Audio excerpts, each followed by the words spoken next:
여러분 이렇게 만나 뵙게 돼서 너무 반갑습니다. 제가 이렇게 어디 가서 설교하면 제일 먼저 하는 행동이 마이크를 내리는 겁니다. 이렇게 내리는, 오늘 목사님 내려주셔서 감사합니다. 저는 지금 목사님 소개해 주신 것처럼 미국의 그 로스앤젤레스에서 사역을 하고 있습니다. 행복한 교회라는 교회고요. 9년 전에 제가 이제 청년들 5명하고 함께 이제 처음 시작한 교회입니다. 시작해서 지금은 이제 가족같이, 뭐 크진 않습니다. 작은 교회지만 가족 같은 그런 공동체로 지금 섬기고 있는 그런 교회인데, 우리 목사님 제가 처음 뵌 게 2년 전, 2년 전인 것 같습니다. 정말 이렇게 뵈려고 뵌 게 아니고요. 정말 우연히, 그것도 제가 있는 LA에서도 아니고, 좀 먼 곳에 라스베가스라고 하는 그곳에 좀 떨어진 그 외곽 지역에서 이렇게 지나가다가 스치면서 뵀습니다. 주차장에서. 정말 하나님이 만나게 하신 인연이었습니다. 그래서 그때 목사님을 이제 처음 뵙고, 그리고 나서 이제 지난번에 미국 오셨을 때 저희 교회 오셔서 이제 또 뵙고, 그리고 오늘 이렇게 그 인연으로 제가 동경에 또 연합장로교회까지 와서 오늘 이제 여러분을 뵙게 됐습니다. 하나님께서 또 이렇게 귀한 인연으로 또 귀한 만남 주신 것 정말 너무 감사드리고, 저희도 미국에 살지만 사실 이제 미국에 있는 이민교회죠. 미국에 이제 이민 와서 살고 계시는 이민자들을 위한 그런 이제 교회를 저희도 섬기고 있기 때문에 연합장로교회는 제가 처음 왔습니다. 처음 왔고, 뭐 동경도 사실은 처음 왔습니다. 처음 왔는데 목사님 그때 이제 다녀가시고 나서부터 사실은 저희 교회 중보기도팀에서는 이 동경연합장로교회를 위해서 매일 기도합니다. 그래서 한번 이제 왔다 가신 이후로 저희가 이제 연결이 되는 선교사님들에 대해서는 저희 중보기도팀 매일 기도하시는 권사님 5분의 팀이 있습니다. 그래서 하루도 빠지지 않고 기도 수첩에 지금 이제 목사님과 여러분들 교회를 위해서 기도하고 있습니다. 그래서 저는 처음 뵀지만 이렇게 낯설지 않은 것 같습니다. 그리고 또 이 이민교회이기 때문에 뭐 미국, 일본, 뭐 지역은 다릅니다만 여전히 그 외국에 나와서 이민자의 삶을 살아가시는 그런 동포들의 삶이라고 하는 것이 동경과 미국이 다 같지는 않겠습니다만, 그래도 이민자라고 하는 어떤 같은 아이덴티티, 정체성을 가지고 있기 때문에 이렇게 여러분들을 뵐 때 제 마음 속에 가족 같은 마음이 좀 있고, 또 이렇게 교회를 들어올 때부터 굉장히 이렇게 마음이요 좀 두근거리고 또 따뜻한 마음이 이제 생기는 그런 마음을 하나님 주시는 것 같습니다. 이민자의 삶을 산다는 것 참 녹록하지 않은, 참 쉽지 않은 길이죠. 또 외로움도 있고, 오늘 저희가 읽은 이 룻기라고 하는 이 성경이 어떻게 보면 참 이민 가서 참 고생하고, 그런데 그렇게 고생했는데 어떻게 보면 성공이 아니라 뭐 실패도 뭐 이만저만의 실패가 아니죠. 그런 삶을 겪었던 그런 한 가정의 이야기, 그리고 남겨진 한 여인의 이야기, 그리고 그 여인을 봉양하기 위해서 또 이 룻이라고 하는 여인은 반대로 모압이라는 곳에서 베들레헴으로 이민을 와서 살아가는, 어떻게 보면 이제 이민자의 이야기라고 할 수 있는 것이 이제 이 룻기 성경입니다. 이 룻기는 베들레헴에 살고 있는 그 엘리멜렉이라고 하는 사람의 가정의 이야기죠. 그래서 이민자의 어떤 아픔, 그리고 그 참 고난, 이런 것들이 다 담겨져 있는 이제 그런 성경입니다. 이 룻기를 자세히 살펴보려면 한 10번 정도 이렇게 나눠서 이제 봐야 되지만, 그 중에 첫 번째 도입부를 통해서 오늘 우리가 좀 같이 좀 은혜를 나누려고 합니다. 룻기는 이 아주 잘 쓰여진 한편의 그 시나리오 같은 아주 완전한, 그래서 이걸 만약에 영국으로 만든다고 해도, 지금 영화로 만든다고 해도 아주 흥미진진하고 정말 멋진 스토리가 될 수 있을 만한 그런 성경이 바로 이제 룻기입니다. 그래서 룻기는 4장밖에 안 되는 이 짧은 성경이지만 룻기 안에 참 굉장히 많은, 그리고 굉장히 깊은 그런 하나님의 메시지가 담겨 있고요. 오늘 이 시대를 살아가는 우리 모든 그리스도인들의 삶에 있어서 가장 중요한 원칙이 무엇인가, 그리고 우리의 삶의 양식이 무엇인가를 보여주는 그런 성경입니다. 그래서 이 룻기에는 여러분 이제 뭐 다 한 번씩 읽어보시는 성경이겠습니다만, 하나님의 기적이라든지 뭐 아니면 하나님의 어떤 뭐 우레와 같은 음성이라든지, 아니면 하나님이 갑자기 뭐 뭔가 대단한 기적을 이루셨다든지, 뭐 그런 기록이 여기에는 이제 나와 있지 않습니다. 그냥 어떤 한 평범한 가정에 그냥 삶의 이야기, 그리고 그 가정이 겪었던 어떤 아픔에 대한 이야기, 그리고 그 아픔이 이렇게 해결되어가는 아주 자연스러운 그런 하나의 이제 이야기처럼 보이는 것이 이제 룻기 성경이에요. 자, 그럼에도 불구하고 이 룻기에는 정말 신실하신 하나님의, 정말 완전하신 하나님의 손길이 스며 있는 그런 성경입니다. 그래서 이 룻기를 통해서요, 우리는 정말 지금 우리 삶에도 사실 하나님을 우리가 눈으로 보고 있지는 않지 않습니까? 우리 삶에도 어떻게 보면 우리가 예배드리고 막 기도하고 막 은혜가 막 넘칠 때는 하나님이 내 삶에 지금 계시는 것 같은데, 우리 삶의 현장에 딱 들어가면 그분은 어디 가셨나 싶을 만큼, 그렇죠.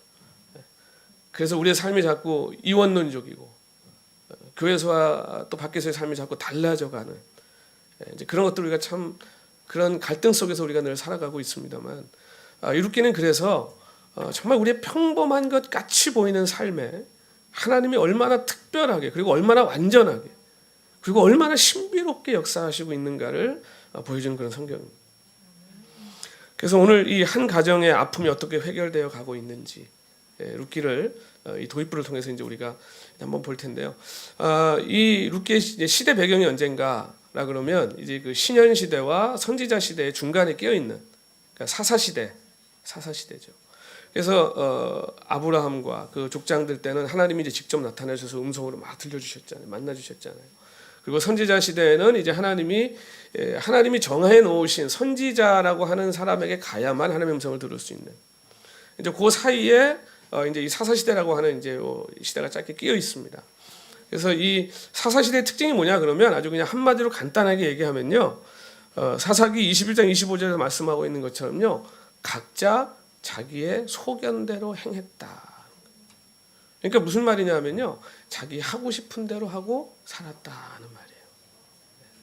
그러니까 하나님은 믿는데, 내가 하나님의 백성이라는 인식은 있는데, 그거에 대해서 거부하거나 부정하진 않는데, 삶을 어떻게 살았냐 하면 내가 하고 싶은 대로 하고 살았다는 거예요. 사사기를 여러분 읽어보셨겠습니다만, 사사기의 내용이요, 제가 사사기 강의를 몇 번 저희 교회에서 하려고 하다가 포기했어요. 너무 가슴이 아파서 못하겠더라고요. 이 사사기의 내용은요, 지금으로 말하면 여러분이 뉴스에서 사회면을 딱 펼쳐보면, 어떻게 인간이 이런 짓을 하지? 어떻게 이런 사건이 일어나지? 세상에 어떻게 이게 사람 사는 세상에 이런 얘기로 꽉 차 있는 게 사사기예요. 그러니까 자기 소견대로 내 하고 싶은 대로 하고 사는 삶의 세상의 모습은 그럴 수밖에 없는 거죠. 그러니까 자기 소견대로 그냥 하고 싶은 대로 하고 살았던 그 시대에 지금 이 일어난 사건이 바로 이 룻기의 사건입니다.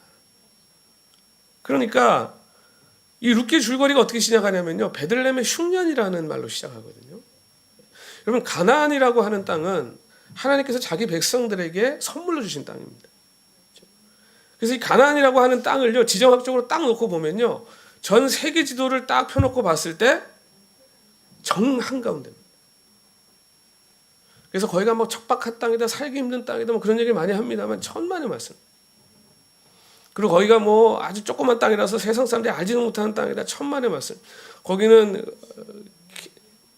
킹스로드가 지나가고 실크로드가 지나가고, 그 서구와 동부를 완전히 이어버리는 아주 최고의, 특별히 갈릴리 지역, 예루살렘은 이렇게 떨어져 있습니다만 갈릴리 지역은요, 그때 당시에 모든 세계 무역의 교두보와 같은 것이. 그 예수님이요, 예루살렘에서 사역 안 하시잖아요. 갈릴리에서 하셨죠. 왜냐하면 거기는 전 세계를 통과하고 지나다니는 사람들이 다 모이는 곳이에요. 그러니까 거기 한번 지나가면요, 예수님에 대한 소식을 안 들을 수가 없어요. 그러니까 예수님은 사역하실 때 이 성경 안에 모든 비밀이 담겨 있습니다.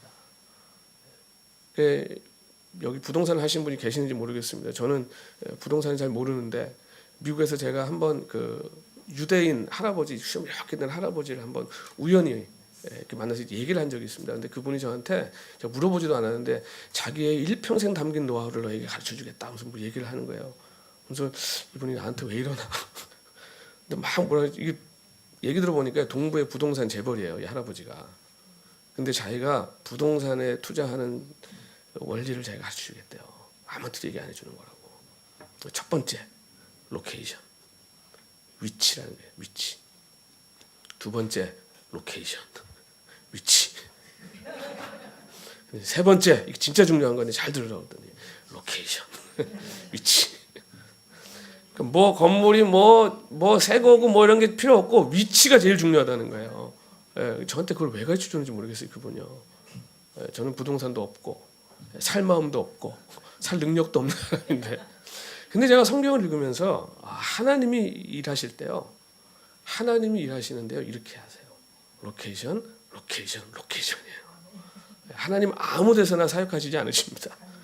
예. 그래서 하나님이 정하신 자리, 하나님이 정하신 곳은요, 퍼펙해요, 완벽해요. 그게 갈릴리가 그런 곳이거든요. 근데 거기는 아주 풍족한 땅이에요. 거기는 뭐 어마어마한 그 진짜 곡창지대가 있고, 그런데 그곳에, 그것도 베들레헴이 어떤 곳입니까? 베들레헴 이름이 여러분 다 아시잖아요. 떡집. 그렇죠? 떡집. 떡집이면 왜 떡집이었을까요? 그때 먹을 게 많아야 되는 거예요, 떡집은. 그렇죠? 떡집인데 떡집인 동네 이름이 떡집인데 떡이 없으면 이게 뭐 지금 심각한 문제인 거죠. 그렇죠? 근데 베들레헴에 흉년이 왔다. 베들레헴에 먹을 게 없었다. 심지어는 거기서 사는 걸 포기하고 이민을 가야 될 정도로 그 땅이 지금 심각한 가난이 엄습했다는 거예요.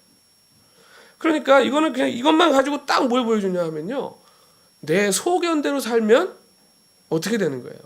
인생에 흉년이 오는 거예요.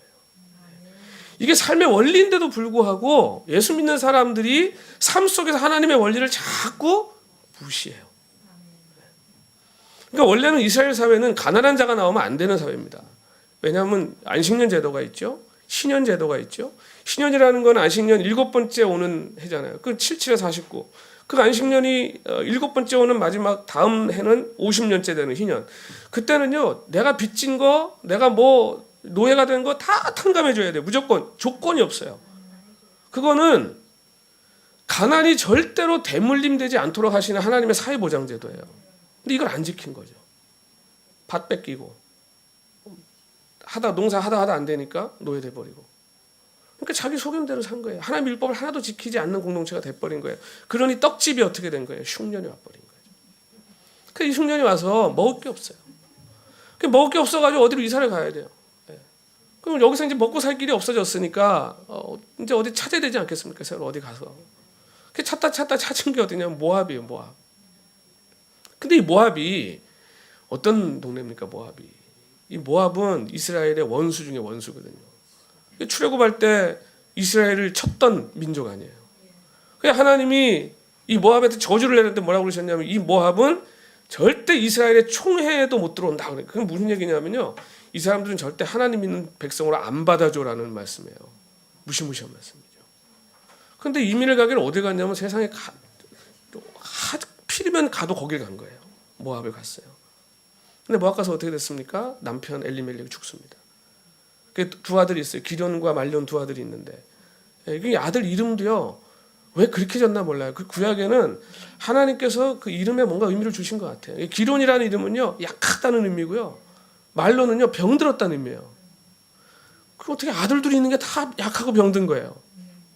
결혼은 또 했어요. 어떻게 모압 가서 결혼을 했는데 아이도 하나 낳지 못하고 둘 다 또 죽습니다. 그게 뭐만 남는 거예요? 누구만 남은 거예요? 3명의 과부만 남은 거예요. 그것도 모압 땅에서. 그래서 이제 그리고 다시 베들레헴 땅으로 돌아오는 이야기. 그 중에 오르바라고 하는 며느리는 울면서 돌아가고, 룻은 끝까지 그 시어머니를 붙들고 베들레헴에 돌아와서 그 베들레헴에서 아직까지 그 자기 소견대로 행하는 그 사회 속에서 여전히 신실하게 하나님의 율법을 미련하게 그리고 묵묵하게 지키고 살고 있었던 보아스라는 사람을 만나서 회복되는 이야기. 그래서 그 룻이 결국 아이를 낳고, 그 아이의 이름이 오벳인데, 그 오벳이 누굽니까? 그렇죠. 역시 연합장로교회는 성경을 좀 아시는 분들. 이런 교회 오면 설교하기 얼마나 편한지 몰라요. 이렇게 얘기해도 어디 성경에 나오는 이러고 있으면요, 제가 이걸 어디서부터 설명을 해야 될지 막 긴장되기 시작하고요. 너무 어려워, 힘들어요. 근데 다 아시니까 제가 오늘 설교하기 너무 좋은 것 같아요. 그래서 돌아와서 그 보아스로 인해 그 오벳이 이제 다윗의 할아버지잖아요. 이세의 아버지. 그리고 베들레헴이 어떤 땅입니까? 예수님이 태어나시는 땅이잖아요. 하나님이 약속하신 축복의 땅이거든요.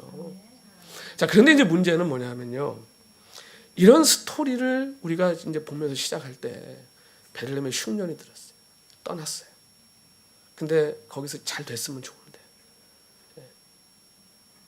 참 어떻게 보면 그냥 쉽게 얘기하면 망했어요. 남편 죽었죠. 남편 죽어도 두 아들이 있으니까 좀 든든하지 않았겠습니까? 그래도 이 두 아들이 있으니까 어떻게 결혼도 했고 괜찮겠지. 두 아들도 죽어버렸어요. 아들도 하나 안 낳고 자식도 하나 없이 다 죽어버렸어요. 자, 여기서 이제 무슨 문제가 생기냐면, 자, 이것 때문에 이제 자꾸 우리는 뭘 찾냐면요, 왜 그렇게 됐을까? 이 사람들이 왜 이렇게 됐을까? 모압으로 이사 가서 이렇게 된 거야. 저 하나님이 저주하신 땅에 저기 가면 살면 안 되는데 저 모압으로 가서 이렇게. 근데 하다 어디까지 가냐면 모압 가서 이방 여자랑 결혼해서 저렇게 된 거야. 하나님한테 저주받은 거야. 저렇게 돼서 이렇게 된 거야. 라는 분석과 이제 예리하고 날카로운 의견들이 나오기 시작하는 거예요. 그러니까 오늘 발단의 부분이요, 이 젖과 꿀이 흐르는 약속의 땅인데 이 땅이 가난해졌다. 그 축복 받아야 될, 하나님의 그 복을 누리고 살아야 될 백성이 그 땅에 살지 못하고 견디지 못하고 떠날 수밖에 없었고, 그 떠난 삶 가운데서 더 큰 아픔과 고통을 당했다는 거예요.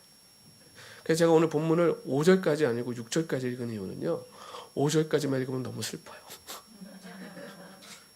5절까지만 읽으면요, 설교할 때 결론을 어떻게 내려야 될지 모르겠어요. 근데 6절이 소망을 확 일으켜줘. 하나님이 베들레헴에 양식 주셨다는 소식을 룻이 듣게 됩니다. 그리고 결심하죠. 이제 돌아가자. 베들레헴으로 돌아가자. 자, 좀 전에 말씀드렸습니다만 우리가 인생을 살면서 어려움이 오고, 참 왜 내 삶이, 왜 나한테, 왜 우리한테라고 하는 질문이 우리 삶엔 끊임없이 일어나요. 그렇죠?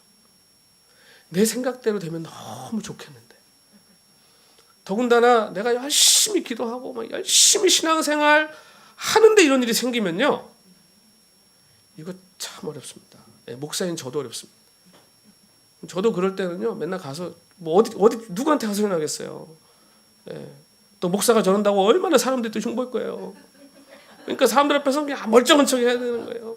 사람들 앞에서는 하나님 뜻이 있다고. 그래 놓고 이제 교회 가서 불 다 꺼놓고 혼자 강대상에서 꼭 이제 펑펑 우는 거죠. 어떻게 나한테 이러실 수 있냐? 하나님 왜 why me?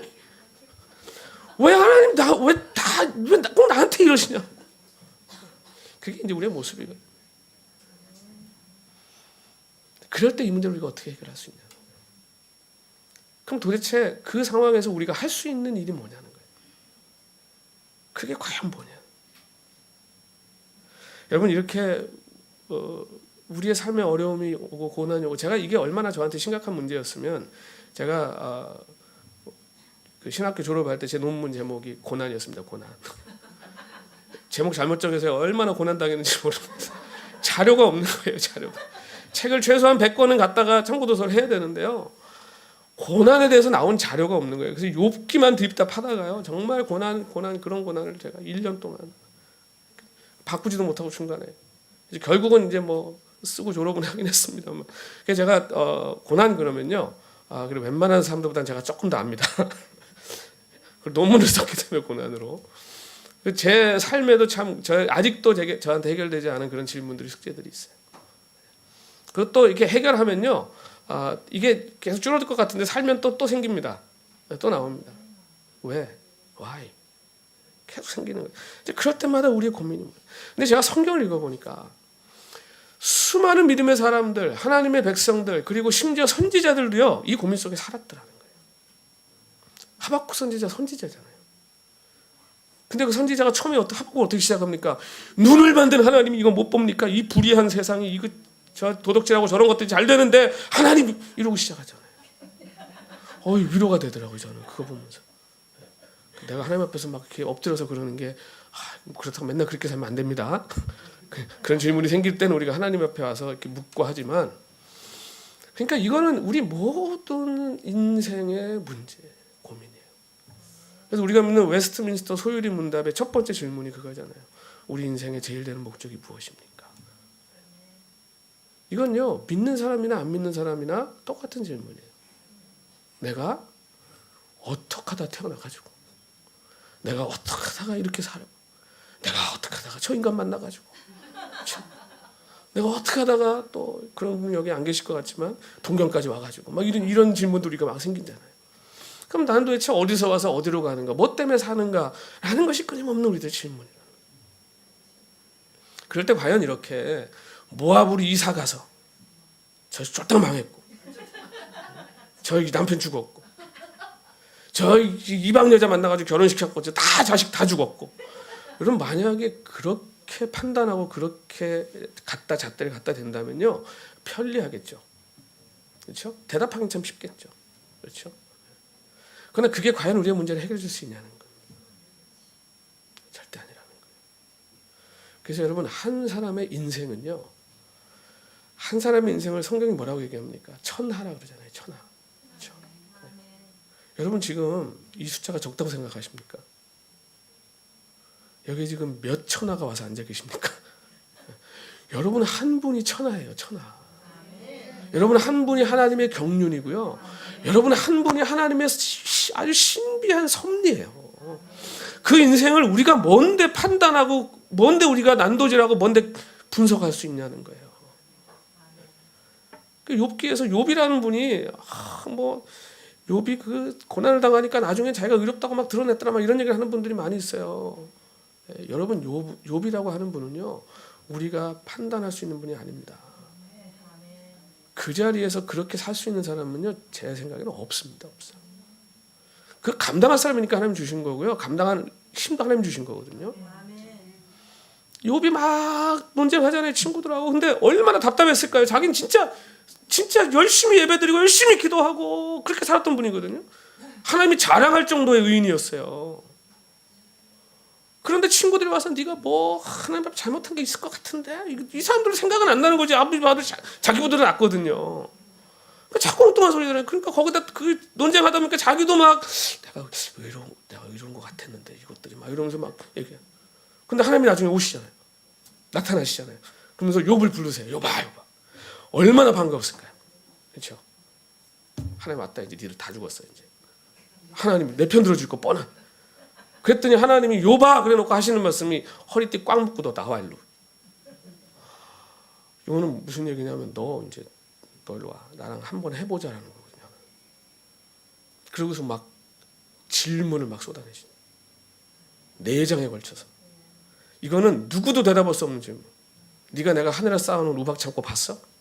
누가 대답할 수 있을까요? 여러분 보셨어요? 한글 성경에는 악어라고 나와 있습니다만 그 악어 아닙니다. 용이에요, 용.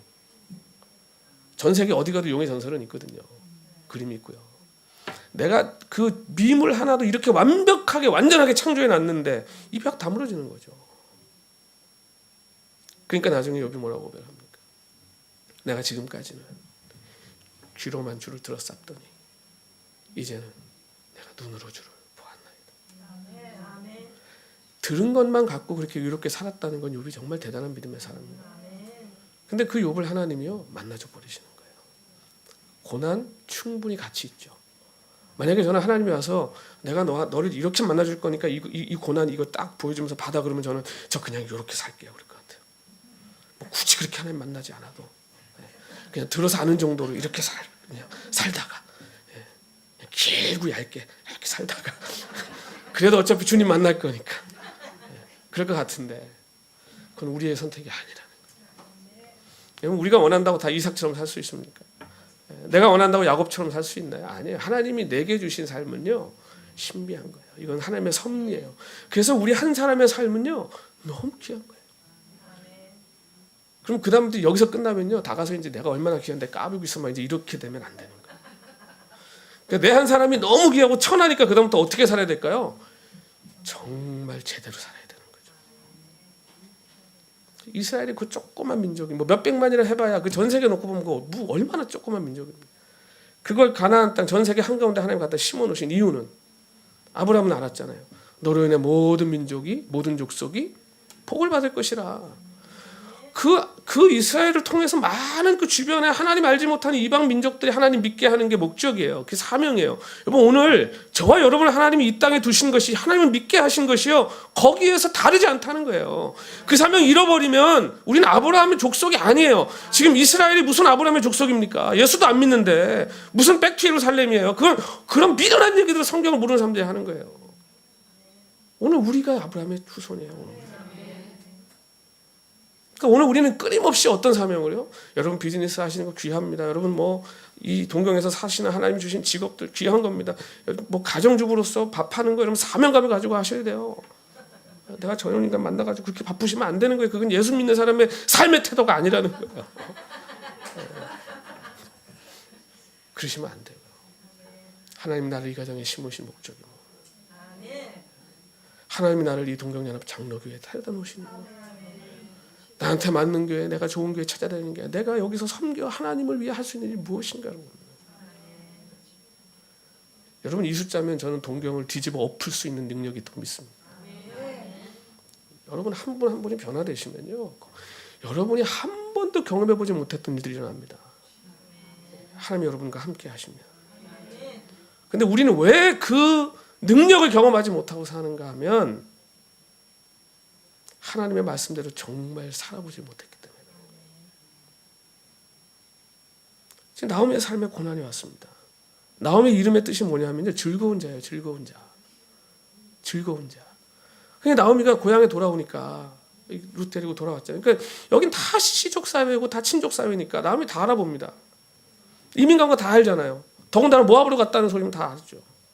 근데 남편 죽고 아들 잃고 혼자 왔어요. 동네가 난리가 났어요. 동네가요 그냥 정말 소란이 일어난 거예요. 소란이. 나와가지고 다 사람, 야 나옵니다. 나오미가 돌아왔다 난리가 났어요. 그러니 그 사람들은 나옵니다 할 때 무슨 얘기? 즐거운 자가 돌아왔다. 즐겁기는 뭐가? 남편 죽고. 우리말로 하면요, 미국 이민 갔는데 남편 죽고 두 아들 죽고 눈 파랗고 머리 노란 그 며느리 하나 데리고 돌아온 거예요, 한국에. 이렇게 하니까 조금 확 와닿으시죠? 그 나오미의 심정이 어땠을까요? 그러니까 돌아오니까 막 나옵니다 하니까 뭐라 그래요? 나를 마라라 불러라. 마라가 뭡니까? 쓰다는 거죠. 쓰다. 내 인생이 지금 써 죽겠는데 무슨 즐겁기는 그냥 쓰다 그래라. 쓰다. 하나님이 나를 이렇게 힘들게 하셨다 막 그래요. 근데 여기서요, 놀라운 것을 우리가 발견해야 됩니다. 그게 뭐냐 하면 나오미의 이야기 속에 계속해서 끊임없이 누가 등장하면 하나님이 등장하고 있다는 거예요. 그러니까 고난에 대해서 고민하면서 계속 누구를? 하나님이 왜 나한테? 왜 하나님? 그 끈이 어디에 있습니까? 하나님께 있는 거예요. 소망이 있는 거죠. 여러분 우리 삶에 아무리 큰 고난이 오고 우리 삶에 아무리 큰 어려움이 있어도 내 생명의 근원과 뿌리를 하나님께 딱 걸어놓고 있으면요, 소망이 있습니다. 왜? 하나님을 회복시키시는 능력이 있기 때문에 그래요. 그게 우리의 소망이에요. 여러분 좋은 직장, 뭐 스펙, 뭐 좀 통장에 쌓아놓은 돈, 여러분 그게 우리 인생 지켜줄 것 같아요. 천만의 말씀. 다 하나님 손에 있는 거예요. 우리가 그 믿음이 우리의 삶을 통해 나와야 된다는 거예요. 그래서 여러분 우리가 행위로 구원 못 받습니다. 그렇죠? 행위는 절대 구원 못 받습니다. 왜냐하면 그 누구도 하나님에 의해 다다를 수 없어요. 예수 그리스도만이 길입니다. 그 길 외엔 주신 게 없어요. 그런데 예수 믿고 구원받은 사람이라면요, 반드시 예수 믿는 예수님의 삶의 그 형태와 모습이 나와야 되는 거예요. 그래서 믿음이 이거라면요, 행위는 이겁니다. 붙어 있는 거예요. 같이 있는 거예요. 믿음으로 구원받지만 믿음으로 구원받았다면 이게 있어야 되는 거예요. 나 구원받았다 그러면서 맨 밖에 나가 도둑질하고 맨날 기도하는 게 하나님 내 다리에 힘을 주셔서 저 높은 담을 뛰어넘게 해주옵소서. 그런다 그러면 그게 무슨 어떻게 예수 믿는 사람. 자, 극단적인 예를 들긴 했습니다만 우리 이런 비슷한 기도를 하면서 살단 말이죠. 그게 어떻게 예수 믿는 거냐. 우리는 세상 사람들이 다 미련하다 멍청하다 저길 아니다고 얘기해도 다만 나와 내 집은 오직 주를 섬기겠습니다. 그 믿음으로 가야 돼. 오늘 여러분들을 왜 이 동경 한가운데 갖다 놓으셨을까 하나님이요. 어제 제가 26년 만에 동경 사는 사촌 여동생을 만나가지고 아사쿠사라는 데 갔습니다. 갔더니 정말 뭐 물건들 많이 팔더라고요. 근데 하도 귀여운 것도 있어서 우리 애들 사줄까 하고 이렇게 봤더니 전부 거기 7신이라고 써있더라고요. 그렇게 귀여운 신들은 처음 봤어요. 진짜 저도 사서 집에 갖다 놓고 싶더라고요. 이쁘게 생겨가지고. 일본이 여러분 그런 곳이죠. 여러분들 하나님이 여기다 갖다 놓으셨을까요? 이스라엘의 사명은요 간단합니다. 하나님이 숙제를 많이 준 게 아니에요. 딱 하나입니다. 뭐 가서 쟤네들 싸워서 이겨라. 전쟁을 뭐 자기들이 했습니까? 이스라엘이? 하나님이 하셨지? 자기들이 안 했어요. 여러분 여기서 사는 것 때문에 고민하지 마세요. 뭐 지금 저는 미국도 마찬가지. 미국도 이민자 상황 똑같아요. 거기도 인종차별이 있고요. 거기도 백인들 얼마나 못된 짓 하는지 몰라요. 그 이민 와서 사는 우리 동포들 참 고생 많이 합니다. 힘들어요. 백인들한테 치이고 흑인들한테 치이고 멕시칸들한테 무시당. 여러분 그것은 하나님이 하세요. 우리가 하는 거 아니에요. 우리는 뭐 하면 되냐면요. 하나님이 갖다 놓으신 자리에서 하나님 잘 섬기시면 돼요. 주일 나가서 예배 한번 드리는 게 뭐 내 인생에 이게 뭐 도움이 돼. 그냥 가서 그냥 한인들끼리 모여서 위로나 받고 뭐 여러분 그것도 교회 역할이죠. 교제가 굉장히 중요합니다만 여러분이 이 잡신들이 많은 이 도쿄 한가운데서 하나님을 섬기며 살아가는 모습을 보여주시는 것 자체가 사명이라는 거예요. 이게 여러분 가장 중요한 사명을 하고 계시는 거예요 지금. 나오미가 그 고난과 아픔 속에서 돌아가자. 베들레헴으로 돌아가자. 오늘 성경을 잘 보셔야 됩니다. 오늘 여기서 남편이 죽었다 그래요. 그래놓고 뭐라고 기록하냐 하면요. 그리고 두 아들이 뭐라고요? 남았더라. 두 아들이 죽고 누가 남아요? 두 며느리가 남았더라. 여러분 그때만 해도 그 며느리 중에 하나라도 룻이 나오미가 베들레헴에 돌아와서 자기의 인생이 회복될 그 큰 역할을 할 며느리라는 생각을 했을까요? 돌아왔을 때 며느리 소개도 안 합니다. 그 자기 동네 사람들한테 룻이 내 며느리라고 소개다. 룻의 심정이 어땠을까요? 그래도 가서 제일 먼저 룻이 뭐 합니까? 어머니 내가 나가서 혹시라도 은혜를 입으면 혹시라도 누가 내게 은혜를 베풀면 우리 두 사람 먹을 거라도 얻어오겠습니다. 하고 나가죠. 그때만 해도 나오미가 뭐라 그래요? 가든가 말든가. 저게 나가서 어디 가서 뭐라 또 두둑이 안 맞으면 다행이지 모함 여자인데. 여러분 성경을 볼 때 이거 잘 보셔야 돼요. 그런데 룻이 가서 우연히 어디를요? 보아스의 밭에. 마침 그때 누가요? 보아스가 그 밭에. 그 밭주인이 뭐 거기 나와 있을 일이 없잖아요. 그러니까 여기는 하나님이 안 나오지만 끊임없이 누가 일하고 계시는 거예요.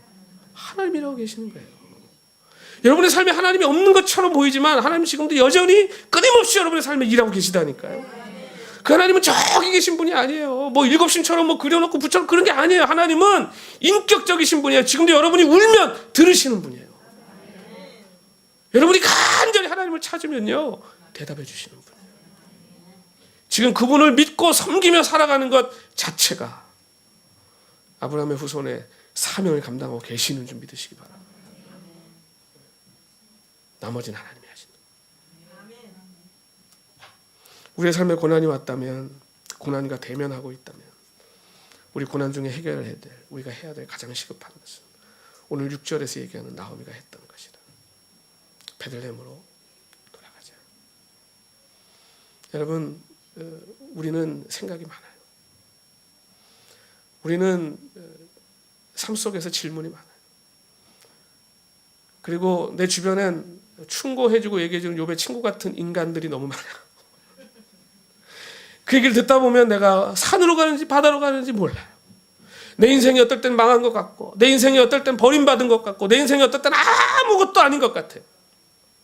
여러분, 그럴 때 지금도 당신의 백성을 권고하시고, 지금도 당신의 백성을 끊임없이 붙잡고 눈동자에 넣고 계시는 그 하나님께 돌아가는 것, 여러분, 그것이 회복의 시작인 줄 저는 믿습니다. 저는 하나님이 눈동자같이 우리를 지키신다는 말씀이 있잖아요. 그게 두 가지 의미예요. 하나는 출애굽의 모든 모티브는, 이야기는 애굽의 문화와 연관이 있습니다. 벌써 400년을 살았잖아요. 이 중동 지방에 가면요, 지금도 있는 신 중에 하나가 눈알입니다. 눈알. 좋게 얘기하면 눈알이고 나쁘게 얘기하면 눈깔입니다. 눈알이 심지어는 열쇠고리도 만들어 놓고요. 로드 오브 더 링이라고 하는 영화에서 나오는 그 악한 게 이제 눈이잖아요. 그게 그냥 나온 게 아니에요. 다 역사 공부하고 만드는 게 작가들이에요. 그 애굽에는 그 왕의 묘에, 그리고 그 무덤, 그 사람들은 또 미이라라고 하는 걸 굉장히 정성들여 만들잖아요. 그 관에 보면 이렇게 눈이 하나 딱 붙어 있습니다. 그게 뭐냐면 이 신이에요, 신. 항상 눈으로 이렇게 보고 있는. 그러니까 내가 눈동자같이라고 하는 말을 딱 듣는 순간 이스라엘 백성들은 그 신이 확 떠오르는 거예요. 그러니까 하나님이 계속 무슨 얘기냐면요, 너희들이 애굽에서 본 그 신이 아니고 내가 신이야라고 말합니다. 근데 저는 그것만 그때만 해도 그게 그 정도만 이해가 됐어요. 근데 저희 아이가 한 3살쯤 됐을 때, 큰 아이가, 제가 이제 아이가 이렇게 있으면 보통 이렇게 무릎에 이렇게 앉혀놓고 이제 얼굴을 마주보고 있을 때가 있잖아요. 근데 이제 뭐 얘기를 이렇게 하는데 아이가 갑자기 그러는 거예요. 데리 I'm in your eyeball. 자기가 아빠 내가 아빠 눈 안에 있어. 그러는 거예요. 그 여러분 진짜 자세히 이렇게 보시면요, 우리 눈동자에 이렇게 비치잖아요. 그러니까 제 눈동자를 보고 자기를 본 거예요, 그 안에서. 아빠 내가 아빠 눈동자에 여기 있어 막 그러는 거예요. 근데 그 얘기를 딱 듣는 순간에요, 소름이 확 끼쳤어요. 하나님이 나를 그냥 이렇게 보고 계시는 게 아니고 이렇게 보고 계시는 거예요. 내 얼굴 이렇게 잡고 이렇게 보고 계시는 거예요. 내가 눈동자와 같이 너를 지켜. 하나님이 우리를 그 눈동자에 넣고 계시다는 말씀이에요. 여러분, 그 하나님께로 우리 시선을 다시 돌리고, 그 하나님께로 우리 시선을 다시 고정하는 것. 베들레헴으로 돌아갈 때 이 기적이 일어날 거라는 걸 나오미가 알았을까요? 룻기가, 여러분 왜 나오미기가 아니고 룻기가 된 줄 아십니까? 룻은요, 아브라함은 최소한 하나님의 음성이라도 들었잖아요. 그렇죠? 그 뭔가 내가 거부할 수 없을 것 같은 강력한 음성을 듣고 갔잖아요. 아브라함 처음에 하나님 부르셨을 때 하나님 알았나요? 하나도 몰랐어요. 뭐가 뭔지 아무도 모르는 사람이에요. 그래서 하나님이 아브라함을 데려가셔서요, 하나님 누구신지 자꾸 가르쳐 주시잖아요. 그 첫 번째 사건이 먹을 게 없어서 애굽으로 내려갔을 때 와이프 이복 동생이라고 얘기하고 뺏겼던 사건. 참 부전자전이라고 이삭도 똑같은 일을 하죠, 나중에. 근데 그런 이유가 있습니다. 왜냐하면요, 그 사건 때문에 부자가 됐거든요. 아브라함이 원래 이종 사촌이긴 하죠. 근데 자기 죽이고 뺏어갈까봐. 그땐 그런 시대니까 너무 이뻤던 거죠, 와이프가. 아브라함 눈에만 이뻤는지 그건 모르겠지만. 근데 어쨌든 그 왕의 신하들이 데려간 거 보면 이쁘긴 진짜 이뻤던 거예요. 그런데 왕이면요, 그때 당시 신은 계급이 있습니다. 다. 그래서 그 야곱이 도망쳐 나올 때 드라빔이라는 걸 가지고 나오죠. 그건 뭐냐 하면 그 라반의 집안의 신이에요. 그 신도 급이 있어요. 그래서 왕을 지켜주는 신은요, 일반 백성들하고 상관이 없는 신이에요. 그러니까 신도 그러니까 왕이 그래서 신급인 이유가 왕을 지켜주는 신이 최고 신이기 때문에 왕한테 잘못 보면 죽는 거죠. 그때는 뭐 이게 워낙 강했던 시대니까. 그래서 애굽의 왕이면 신 중에서도 제일 대빵, 제일 힘센 신이 지켜주는 게 왕인데, 나를 부른 그분이 내가 누군지 잘 모르겠지만 그분이 가서 왕의 꿈에 나타나가지고 얘기를 했더니 왕이 놔줬는데, 거짓말을 자기가 했기 때문에 죽어도 싼데, 그냥 용서만 해줘도 고마운데, 그 결혼 지참금을 줬던 그 보석이니 종이니 다 딸려서 보내주잖아요. 너 때문에 우리 나라가 망할 뻔했다 그러면서 빨리 가라고 죽게 생겼다고. 그때 아브라함이 뭘 느낀 겁니까? 나를 부르신 분이 이게 보통 분이 아니구나. 그때 뭐라고 부르냐? 엘로힘을 그때 부르는 거예요. 전능하신 하나님. 여러분 우리도요, 우리의 삶 속에 고난이 없다면 하나님 만날 수가 없습니다. 그걸 통해서 하나님이 얼마나 완전하신지 알아가는 거예요. 배워가는 거예요. 근데 문제는 그런 고난과 아픔 속에서 하나님을 붙잡겠다라고 하는 믿음이 있어야 된다는 거죠. 하나님 여러분 잘 알지 못해도 괜찮습니다. 어차피 그분 우리가 다 알 수가 없는 분입니다. 하나님의 뜻, 저도요 하나님의 뜻을 알려달라고 묻는 사람 많아요. 청년 사역을 제가 LA에서 오래 해서 젊은이들이 이제 많이 와요. 뭐 결혼 뭐 목사님 어떤 사람 만나야 돼요? 목사님 나는 이런 사람하고 결혼하고 싶은데 저는 딱 한마디 합니다. 딱 너 같은 거 만날 거야. 청년들이 와서 목사님 제가 지금 결혼이 제일 큰 문제거든요. 더군다나 이민사에서 짝 찾는 게 쉽지 않으니까 믿음 인사 만나고 싶은데 목사님 딱 너 같은 거 만날 거다. 네가 인격이 훌륭한 여자를 만나고 싶니? 남자를 만나고 싶니? 네가 인격이 훌륭해져야 그런 사람 만나. 여러분 사람은 끼리끼리 모이게 돼 있어요. 옆에 분에게 한번 인사하십시오. 당신을 만나 행복합니다.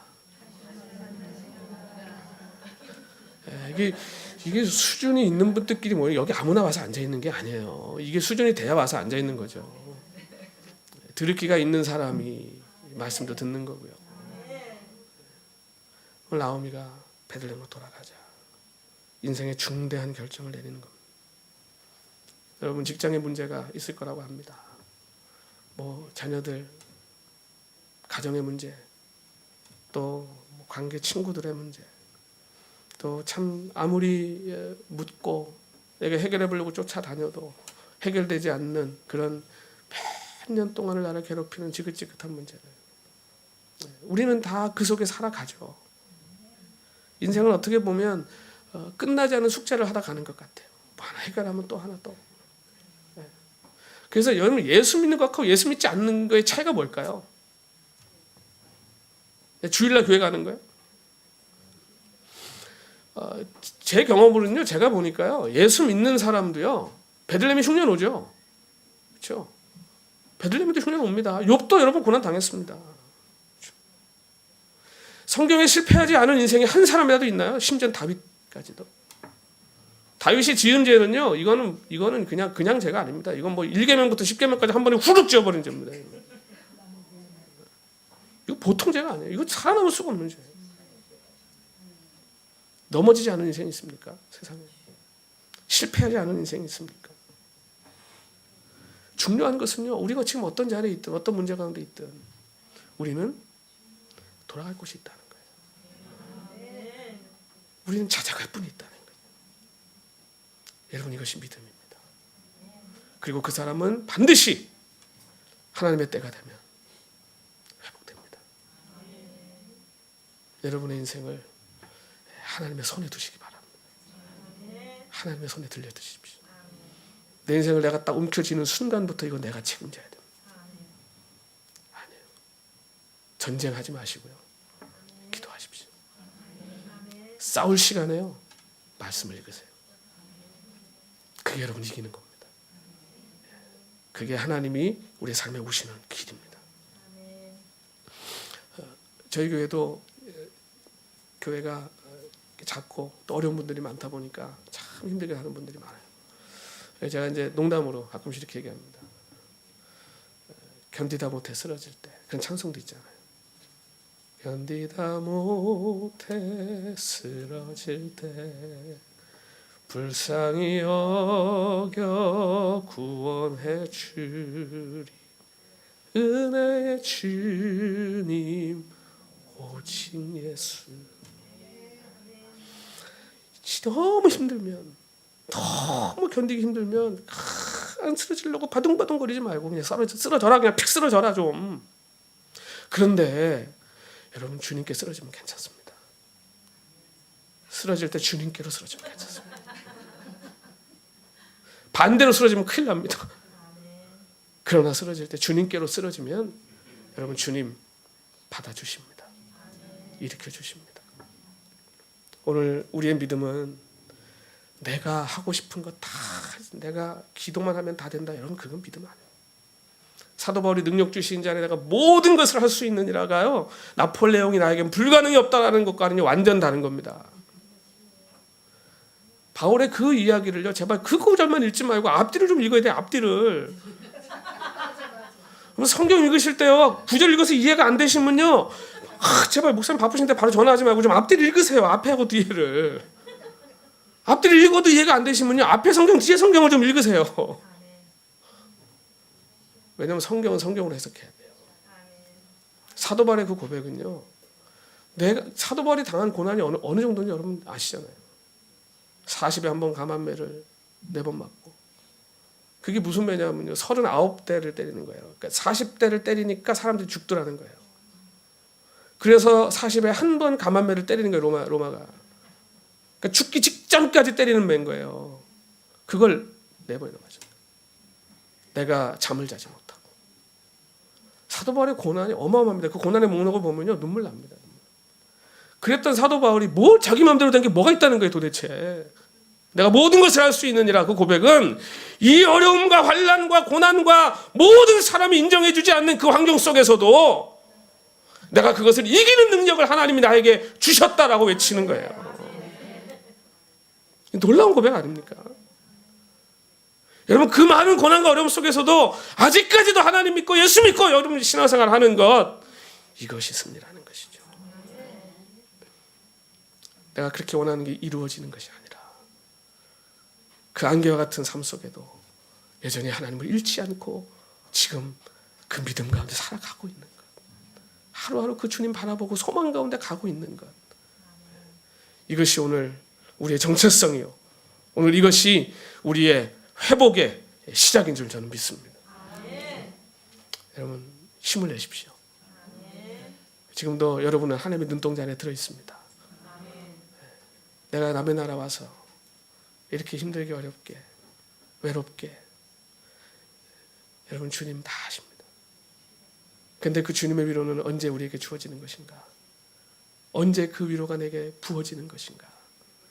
그것은 바로 내가 하나님을 섬기는 사명을 하며 살겠다고 다짐하는 순간, 그 순간 여러분은 하나님의 뗄 수 없는 눈동자에 들어가 버리시는 거예요. 왜냐하면 그것이 하나님의 관심이기 때문에. 오늘 성경의 관심은 왜 나오미의 가정이 이 고난 중에 있었나 있지 않습니다. 성경은 이 5절이라고 하는 짧은 이 5절의 이 짧은 그 내용으로 그 모든 고난을 다 그냥 훑고 내려가 버립니다. 왜 이들이 이렇게 고난받았나, 왜 이들이 이렇게 됐나 설명 안 합니다. 성경 기자의 관심이 아닙니다.